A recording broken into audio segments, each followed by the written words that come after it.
Une année de passé pour la 8e législature qui s'est illustrée par le vote de plusieurs lois. Pour le compte de cette série, je reçois pour vous aujourd'hui l'honorable Orden Aladati, président de la commission des lois et de l'administration des droits de l'homme. Il nous en dira plus sur le rôle de cette commission, les grands travaux après une année.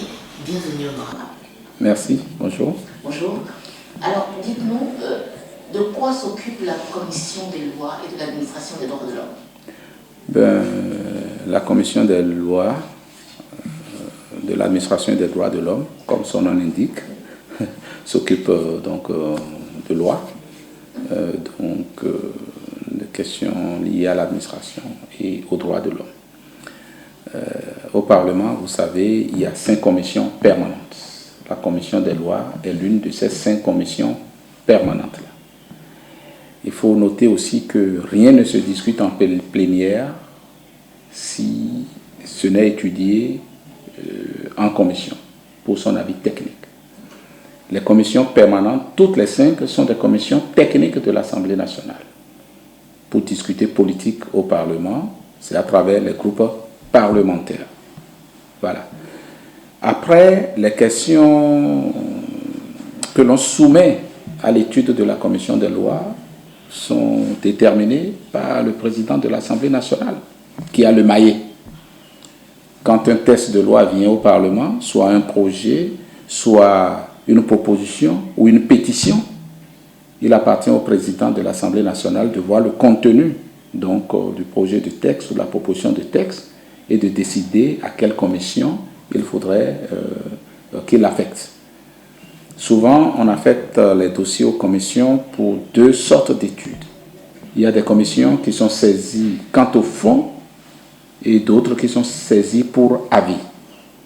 C'est-à-dire que la commission saisie quant au fond va plus dans le détail et c'est à cette commission qu'il appartient de pondre le rapport qui sera présenté, étudié et adopté ou non en plénière. Mais il y a souvent 1 ou 2 commissions, ou toutes les autres aussi, qui peuvent être associées à l'étude du même texte pour avis. C'est pour ça que vous allez voir, quand donc le rapport est présenté en plénière, on prend l'avis de la commission saisie au fond, et le président demande les commissions saisies pour avis, qu'est-ce qu'ils disent de la recommandation et de l'avis final de la commission saisie quant au fond. Souvent, pour la plupart du temps, c'est des avis conformes. Souvent aussi, ces textes-là, nous les étudions ensemble. Quand par exemple, au niveau de la commission des lois, nous allons pour étudier les textes, nous y associons en même temps les commissions qui sont saisies pour avis. Et nous avons presque le même avis. La seule nuance, c'est qu'une commission saisie quant au fond, lorsqu'il y a des difficultés et que l'on ne s'entend pas, ceux qui sont là pour avis, ou bien tous les députés peuvent participer aux travaux en commission, mais ils n'ont pas le droit de vote en cas de difficulté. Ils participent, ça facilite les débats en plénière. Est-ce que, de facto, la commission de loi et de l'administration des droits de l'homme, puisqu'on parle de commission de loi, siège ou travaille avec toutes les autres commissions parce qu'il s'agit de lois au Parlement? Il s'agit de lois, mais toutes les lois ne lui sont pas affectées. Ne sont pas affectées, j'allais dire. Alors, vous avez les questions qui relèvent des statuts souvent, quand vous avez les codes, quand vous avez des questions qui sont relatives parfois à l'administration, les questions qui touchent aux droits de l'homme, ces questions-là seront affectées à la commission des lois, souvent pour le fond et de temps à autre aussi pour avis. La fois dernière, nous avons discuté donc, des statuts du personnel de la défense, du statut des eaux et forêts et autres, mais c'est la commission de la défense qui a été saisie quant au fond. C'est vrai, la commission des lois était là pour avis, ainsi de suite, mais il appartient au président de voir un peu, et compte tenu de la charge aussi des commissions, pour que toutes les commissions puissent travailler. et pour qu'une commission ne soit pas engorgée, parce que je vous ai dit, tant qu'une commission n'a pas donné son avis, n'a pas pondu son rapport technique sur un texte, cela ne peut jamais être appelé en plénière. Donc, il appartient au président de faire l'équilibre des choses pour que des commissions ne se sentent pas, les membres d'une commission ne se sentent pas sous-employés alors que d'autres sont hyper sollicités et autres.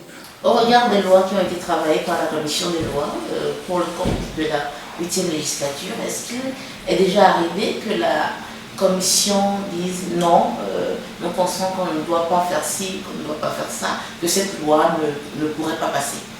Pas qu'elle ne pourrait pas passer, vous savez, nous sommes au lieu de la politique ici. Mais le débat qui se fait en commission, c'est un débat plutôt technique. Alors, quand nous allons en commission, et ça, nos travaux en commission ne sont pas publics. Et c'est pour ça que les gens ne savent pas tout ce qui se fait. Nous n'avons pas une plénière aujourd'hui, mais vous me voyez ici, nous sommes venus à la conférence des présidents. Nous n'avons pas plénière, mais j'aurais pu inviter les membres de la commission à se pencher sur un texte qui nous est soumis. Nous discutons et parfois nous ne nous entendons pas, nous faisons les conciliabules, nous rentrons parfois avec les membres du gouvernement qui sont représentés, puisque quand les textes viennent ici, on sollicite les ministres concernés, qu'on fait venir ici. Okay. Nous sollicitons les corps sociaux concernés, qu'on invite et qu'on écoute. Et parfois, nous ne nous entendons pas et nous faisons des recommandations. Il y a même des allées et venues, puisque nous avons coutume de dire au Parlement, un texte peut venir en pantalon et retourner en culotte. Il peut venir en culotte et aller en plénière en pantalon. Vous voyez, donc nous avons la possibilité. Et quand on dit que le texte finalement il est voté, mais ce n'est pas sans amendement. Il arrive des moments où nous disons nous ne sommes pas d'accord avec ceci, nous faisons les uns pour plus d'explications et on dit nous ne sommes pas d'accord. Et parfois le gouvernement recule et viennent avec de nouvelles propositions et autres. C'est au terme de tout cela que nous pondons un rapport, que nous faisons un tableau comparatif où nous allons mettre donc dans une colonne souvent le texte en vigueur, dans une seconde colonne la proposition de texte qui nous est soumis et dans une troisième colonne les amendements que la commission suggère. Alors donc l'avis de la commission n'est pas souverain? Non, mais non du tout. La commission déblaye le terrain et éclaire la plénière sur l'option, une option que donc elle recommande. Et donc la plénière n'est pas tenue du tout de suivre l'avis de la commission. Il arrive des moments où les commissions demandent donc que l'on puisse voter le texte tel qu'il a amendé, et en plénière, il peut y avoir d'autres amendements. Il peut en arriver jusqu'au rejet en plénière. Mais ce sont les techniciens qui sont au niveau de la commission. Mais les autres n'en sont pas moins. Mais c'est-à-dire qu'eux autres, ils ont fouillé davantage. Mais les députés aussi ont leur cabinet. Et même s'ils ne sont pas saisis pour le fond ni pour l'avis, ils peuvent travailler les textes de loi dans leur cabinet respectif et venir avec leurs suggestions et leurs propositions d'amendement. Alors, un an après, pour la commission des lois et de l'administration des droits de l'homme, quelles sont les choses qui ont été faites? À la commission, énormément de choses. Au moins, nous avons étudié beaucoup de textes de loi et il y en a au moins 16 projets ou propositions de loi que nous avons étudiés en commission et qui ont eu leur aboutissement en plénière, qui ont été votés en plénière. Dans cet ordre-là, vous avez la réforme politique, et les textes issus du dialogue politique, par exemple. Je pense qu'il y a 5 quand même propositions de textes qui sont issus du dialogue. Vous avez la révision de la Constitution, c'est passé par la commission des lois. Vous avez la proposition de loi, ce n'est plus une proposition, la loi sur l'amnistie des faits qu'on a incriminés ici et qui ont été objet de difficultés dans le pays. Cette loi d'amnistie-là a été étudiée au niveau de la commission des lois. Vous avez la charte des partis politiques, vous avez le code électoral, vous avez la loi sur le financement public des partis politiques, vous avez le statut de l'opposition, et il y a une autre série de textes liés donc, pour plus d'efficacité du système judiciaire. le code pénal sur un peu plus, j'ai oublié l'intitulé exact de la loi, mais qui sont des textes que nous avons eu à prendre donc dans le secteur de la justice et qui font que, au niveau des notations aujourd'hui, on sent un peu plus de transparence, d'efficacité dans le secteur de la justice. La fois dernière, nous avons apporté une modification au code de procédure pour permettre le double degré de juridiction au niveau de la criette, par exemple. Et là maintenant, nous avons un texte sur la modification du code de procédure pénale sur certains aspects, toujours dans une meilleure quête d'efficacité de l'appareil de la justice, et que j'ai eu l'honneur de présenter au Parlement la fois dernière, et qui n'est pas encore étudié, mais qui le sera dans les jours à venir. Donc il y a pas mal de choses qui passent au niveau de la commission des lois, et ça, c'est les tests que nous avons eu à connaître ici. Quant au fond, maintenant, en dehors de ça, il y a d'énormes tests que nous avons été associés à l'étude. La critique qu'on fait généralement à la 8e législature, c'est qu'elle vaut trop de lois. Est-ce que vous avez vraiment le temps de travailler tout ça? Et l'autre aspect de ma question, c'est les députés qui siègent au sein des commissions, ils sont autant techniciens, autant politiques. Est-ce que, par exemple, sur la réforme politique, la révision de la Constitution, vous arrivez à garder votre côté technique plutôt que le côté politique? Bon, je voulais signaler que la 7e législature a voté plus de tests, parce que le contexte du coronavirus aussi fait aussi que nous ne travaillons pas encore à notre vraie vitesse. Il faut le dire. Vous savez que les 4 dernières années sont des années de réforme. Il faut le savoir, ça. Ce n'est pas voter plus de tests ou pas. Quels sont les tests que nous votons?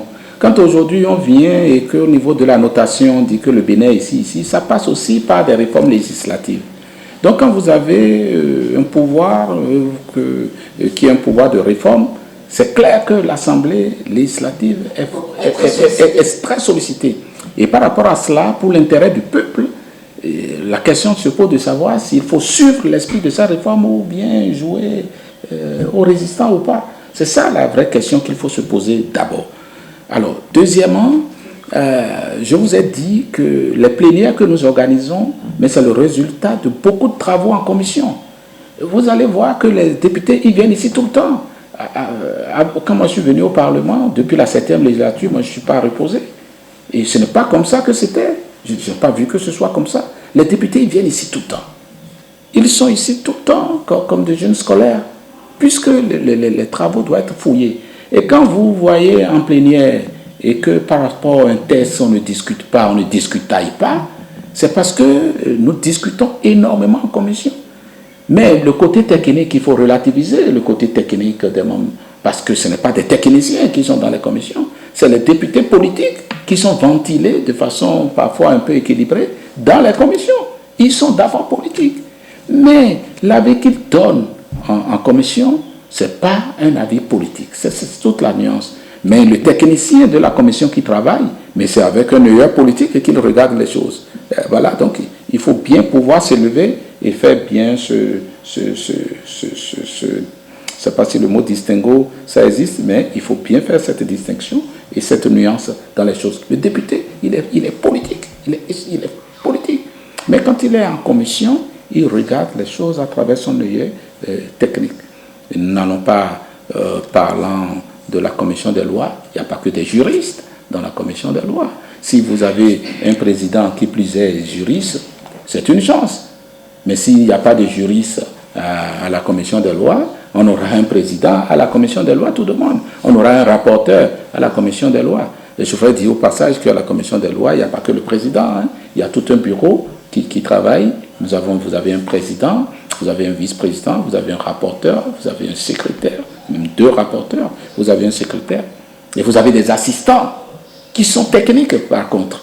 Vous voyez? Et il y a le gouvernement que vous sollicitez à travers des techniciens. C'est ça le travail technique qui se fait en commission. Donc lorsque nous sommes en commission, nous sommes là entre députés, d'accord? Mais il y a nos assistants qui, eux, sont techniques. Après, nous demandons au gouvernement de venir avec ces techniciens. Et nous discutons en détail les projets et les propositions qui viennent ici. C'est suite à tout cela que nous avons fait notre recommandation. Eh bien, si ce travail est bien fait ici et que le travail politique derrière fait qu'il n'y a pas de grande chose, ça passe comme une lettre à la poste en plénière. C'est quand vous ne vous entendez pas. La fois dernière, vous avez bien entendu que pour notre règlement intérieur, on a dû suspendre la séance. Mais pourtant, ce travail-là, il est passé en commission. Ça veut dire qu'il est resté des points majeurs sur lesquels nous ne nous sommes pas entendus totalement et nous avons eu sa manifestation, ça ne cache pas, en plénière.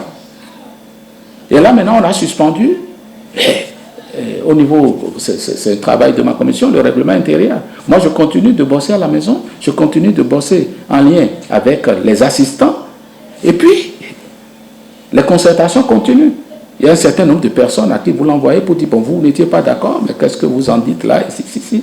Et puis donc, c'est quand vous avez fini de faire tout ça, qu'un projet vient en plénière et chacun opine. Si ce travail-là d'apaisement qui se fait et que les gens trouvent leur compte au niveau de leurs pensées et par rapport à leurs préoccupations, après, si on n'est pas d'accord, on va... Alors, donc si vous travaillez autant, comment se fait-il que dernièrement on a connu une situation, en tout cas légère, mais quand même c'était une situation au cours des communales où on a dû réinterpréter une loi. Je me dis, si la loi a pris par les différentes commissions, que ça a été discuté en plénière, pourquoi mais nous avons interprété la loi, mais ce n'est pas nous qui appliquions la loi. Donc le député a voté la loi, ça devient de portée générale et c'est laissé donc à la disposition des concitoyens. Mais qu'est-ce que les concitoyens en font? Il peut y avoir un écart entre ce qu'a voulu dire le législateur et l'appropriation que les populations en font. À ce niveau-là, il ne faut pas aller critiquer le législateur. Ce n'est pas parce que la loi elle est mal faite. Mais vous dites aux États-Unis, et j'ai donné déjà sur une des chaînes de la place cette illustration. Aux États-Unis, c'est le phénomène des grands électeurs. Vous voyez, on élit déjà au niveau des États des personnes. Donc, quand on dit qu'il y a élection aux États-Unis et que l'élection se fait État par État, c'est pour aller élire des personnes qui, eux, vont élire le président de la République. Quand on a fini le circuit et qu'on dit par exemple que les démocrates sortent vainqueurs, tout le monde sait que le président américain sera démocrate. Mais c'est un peu comme ça ce que nous avons fait ici. Que dès que lors, donc, dans une commune, on sait que c'est tel parti qui aura à diriger la mairie. Mais il ne viendra pas dans la tête de l'Américain, pas des micmacs, d'être démocrate et d'aller prendre un président républicain. c'est pas possible? Mais ce n'est pas possible ça. Donc quand vous me dites législateur, que moi je rentre dans cette contorsion possible, mais face à l'expérience, vous voyez que ces contorsions-là sont possibles chez moi. Vous êtes législateur, vous faites comment? Vous revenez pour dire non, le sens de la loi c'est ceci. Et la loi interprétative, ça existe dans le dictionnaire, non? Ça existe comme en tant que technique législative. Nous n'avons pas inventé quelque chose. C'est-à-dire que, moi je dis, mais ça a choqué l'opinion au Bénin, ils ne savent pas. Mais quand ça a fini de choquer, quand on a fini l'étape des sentiments, mais il faut aller lire aussi. Et ne pas se dire que c'est le député qui a tort et qui a critiqué. C'est le loi interprétative, nous l'avons expliqué, qui n'est pas une nouvelle loi. Nous voulons dire que le législateur, son esprit en disant que c'est le parti politique qui présente le candidat pour nous, on a cru déjà régler le problème. Mais on ne peut pas se dire que le parti va présenter et les gens qui sont membres du parti vont s'arc-bouter et au niveau du vote vont dire non. Donc on s'en tire à la présentation. Puisque déjà, le peuple a déjà dit c'est tel parti qui va gouverner, allez vous entendre pour nous dire qui c'est. C'est ça qui est la question. Maintenant, cela appelle un autre problème qui n'est pas législatif. C'est l'organisation, la discipline, la démocratie interne des partis politiques. Ça, les partis, comme on le voit, nous n'avons pas touché à ces aspects qui demeurent des aspects essentiellement politiques qui vont être gérés dans le cadre interne des partis politiques. Mais le législateur a voulu lancer un signal fort pour dire ce que nous avons voulu, qui reste dans les têtes aujourd'hui. Et demain, il faut savoir que les FCPE ne peuvent pas gagner par à coup. Et à la fin, c'est l'Union progressiste qui aura le maire. Ce n'est pas normal, il ne faut pas continuer comme ça. Alors, c'est ma dernière question, c'est quels sont les projets pour la commission des lois et de l'administration des droits de l'homme pour les prochaines années, après un an? Nous avons le travail purement législatif, mais il y a un autre travail qui est un travail de contrôle de l'action gouvernementale que, au-delà de la plénière, la commission peut jouer. Vous savez, quand vous êtes venu ici, vous avez dit commission des lois, mais il y a l'aspect droit de l'homme, il y a l'aspect administration. Donc, à la 7e législature, on a eu un projet, nous avons voyagé à travers le pays pour aller voir le fonctionnement de nos tribunaux et de nos maisons d'arrêt. Ce genre de choses, nous allons le faire davantage, aller sur le terrain. Nous avons au niveau de la commission beaucoup de pétitions de nos concitoyens qui ont quelques problèmes au niveau du cadrage de leur territoire.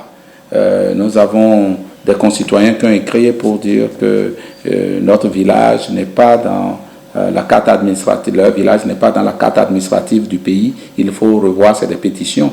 Donc quand il y a des pétitions, c'est une procédure parlementaire particulière qui nécessite que les députés fassent des commissions pour aller sur le terrain, aller auditionner les concitoyens et en faire un rapport à la plénière pour décision.